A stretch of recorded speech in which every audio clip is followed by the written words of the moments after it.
John Milton বলেছিলেন, স্বর্গের দাসত্ব করার চেয়ে নরকের রাজা হওয়া ভালো। কথাটা অনেক গভীর যদি একটু মনোযোগ দিয়ে শোনেন। তিনি বুঝাতে চেয়েছিলেন যে চাকরি ছেড়ে বিজনেস করেন। কেন বিজনেস করবেন?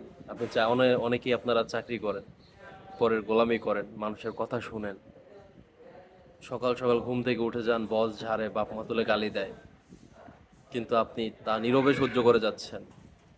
মনে করতেছেন মাস শেষে একটা নির্দিষ্ট স্যালারি আসবে, আপনি আরামায়েশে জিন্দেগি কাটাচ্ছেন, কিন্তু আপনি প্রতিনিয়ত বিবেকের কাছে দংশিত হচ্ছেন, ধর্ষিত হচ্ছেন, কিন্তু পরিবর্তন হচ্ছেন না।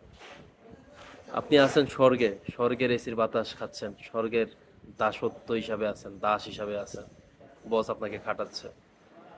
তাই সেজন্য বলছে যে স্বর্গের দাসত্ব করা ছেড়ে দিন, নিজে রাজা হয়ে যান, নিজের মন মতো উঠবেন, নিজের মন মতো বিজনেস করবেন, নিজে লস হইলে নিজে ঠিক করে নেবেন, ভুল করলে নিজে শুধরাবেন, কারো কাছে দায়ভার থাকবেন না, কাউকে কৈফিয়ত দিতে হবে না। ভিডিওটি ভালো লাগলে অবশ্যই শেয়ার করবেন। ধন্যবাদ।